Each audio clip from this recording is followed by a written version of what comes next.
Hi all, chips പേരയുടെ മറ്റൊരു വീഡിയോയിലേക്ക് എല്ലാവർക്കും സ്വാഗതം. ഇന്ന് ഞാൻ പറയാൻ പോകുന്നത് സ്വന്തമായി ബിസിനസ് ചെയ്യാൻ ആഗ്രഹിക്കുന്ന വനിതകൾക്ക് അതിനുവേണ്ട ഫണ്ട് എങ്ങനെ കണ്ടെത്താൻ സാധിക്കും എന്നതിനെ പറ്റിയാണ്. നേരത്തെ ഞാൻ എൻ്റെ ബിസിനസ് ലോഗോ ലോഞ്ച് ചെയ്ത വീഡിയോ അപ്ലോഡ് ചെയ്തിരുന്നു. ഇപ്പോൾ നോക്കിയേ, അതിൽ ചെറിയൊരു വ്യത്യാസം വന്നിട്ടുണ്ട്. എന്താണെന്ന് മനസ്സിലായെന്ന് കമൻറ്റ് ചെയ്യാമോ? ഇനി കാര്യത്തിലേക്ക് വരാം. നിങ്ങളൊരു വനിതയാണോ? സ്വന്തമായി വീട്ടിലിരുന്ന് ചെയ്യാൻ പറ്റുന്ന ബിസിനസ്സിനെ പറ്റി ആലോചിക്കുകയാണോ നിങ്ങൾ? വളരെ ചെറിയ ചിലവിൽ നിങ്ങൾക്ക് ആരംഭിക്കാൻ പറ്റുന്ന ബിസിനസ്സിനെ പറ്റി ഞാൻ ചെയ്ത വീഡിയോ കാണാൻ മറക്കരുത് കേട്ടോ. ഇനി നമുക്കിതുപോലുള്ള ബിസിനസ്സുകൾക്ക് എങ്ങനെ ഫണ്ട് കണ്ടെത്താമെന്ന് നോക്കാം. 1998 മെയ് 17 കേരള സംസ്ഥാനത്ത് സ്ത്രീ ശാക്തീകരണത്തിനായും ദാരിദ്ര്യ നിർമ്മാർജ്ജനത്തിനായും രൂപീകരിച്ച പദ്ധതിയാണ് കുടുംബശ്രീ. നിലവിൽ 3 ലക്ഷത്തിലേറെ കുടുംബശ്രീ അയൽക്കൂട്ടങ്ങളിലായി 50 ലക്ഷത്തിലേറെ അംഗങ്ങൾ രജിസ്റ്റർ ചെയ്തിട്ടുണ്ട്. കുടുംബശ്രീയെ പറ്റി അറിയാത്തവരായി ആരും തന്നെ കാണില്ല.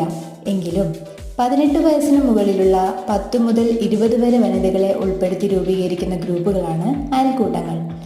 അങ്ങനെയുള്ള ഗ്രൂപ്പുകളിൽ ഉൾപ്പെട്ട വനിതകൾക്കുള്ള പദ്ധതിയെ പറ്റിയാണ് ഞാനിന്ന് പറയുന്നത്. കുടുംബശ്രീ മിഷൻ അയൽക്കൂട്ട അംഗങ്ങൾക്കും ഓക്സിലറി ഗ്രൂപ്പ് അംഗങ്ങൾക്കും സ്വന്തമായി സംരംഭം തുടങ്ങാനായി CEF ലോൺ അഥവാ കമ്മ്യൂണിറ്റി എന്റർപ്രൈസ് ഫണ്ട് അനുവദിക്കുന്നുണ്ട്. 4% പലിശ നിരക്കിൽ 2 വർഷം കാലാവധിയിൽ വ്യക്തിഗത ലോണായി 50,000 രൂപയും ഗ്രൂപ്പ് സംരംഭങ്ങൾക്ക് 1,50,000 രൂപ വരെയും ലോണായി നൽകുന്നുണ്ട്. ഗ്രൂപ്പ് സംരംഭങ്ങളിൽ 3 മുതൽ 10 അംഗങ്ങൾ വരെ ആവാം. ഇതിനായി ഇനി നമ്മൾ എന്താ ചെയ്യേണ്ടതെന്ന് നോക്കാം. അയൽക്കൂട്ടങ്ങൾക്ക് വാർഡ് തലത്തിൽ ADS അഥവാ ഏരിയ ഡെവലപ്മെൻറ്റ് സൊസൈറ്റി, പഞ്ചായത്ത് തലത്തിൽ CDS അഥവാ കമ്മ്യൂണിറ്റി ഡെവലപ്മെൻറ്റ് സൊസൈറ്റി എന്നിങ്ങനെയുള്ള സംവിധാനങ്ങളുണ്ട്. ആദ്യം നമ്മൾ ചെയ്യേണ്ടത് സംരംഭത്തിന് ഒരു പേര് നൽകുക എന്നതാണ്. അതിനുശേഷം സംരംഭം CDSുമായി രജിസ്റ്റർ ചെയ്യണം.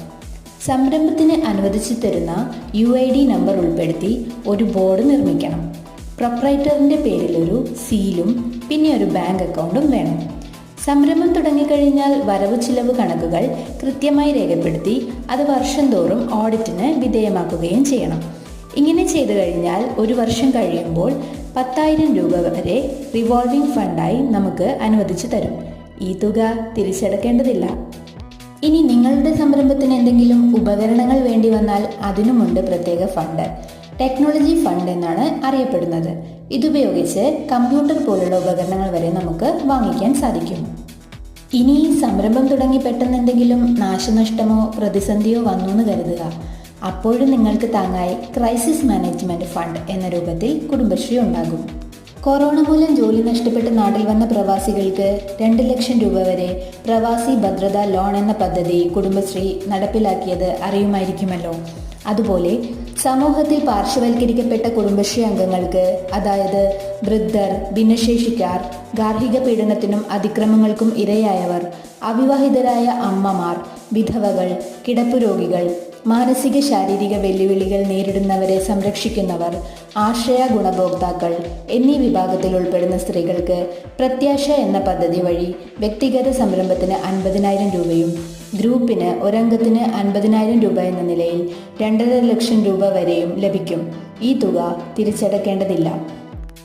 കുടുംബശ്രീ പദ്ധതിയിൽ സംരംഭം ആരംഭിക്കുന്നതിന് കൃത്യമായി പ്രൊജക്റ്റ് നമ്മൾ ഉണ്ടാക്കേണ്ടതുണ്ട്. എങ്ങനെയെന്നല്ലേ? ഇതിനൊക്കെ നമ്മളെ സഹായിക്കാൻ CDS തലത്തിൽ MECമാരുണ്ട്. കൂടാതെ നിലവിൽ നിങ്ങൾ ചെയ്യാൻ ഉദ്ദേശിക്കുന്ന ബിസിനസ്സിൽ കൂടുതൽ നൈപുണ്യം ആവശ്യമാണെന്നുണ്ടെങ്കിൽ അതിനുള്ള ട്രെയിനിങ്ങും കുടുംബശ്രീ നൽകുന്നുണ്ട്. നിങ്ങളുണ്ടാക്കുന്ന പ്രോഡക്റ്റ്സ് വിൽക്കാനും കുടുംബശ്രീ നിങ്ങളെ സഹായിക്കും.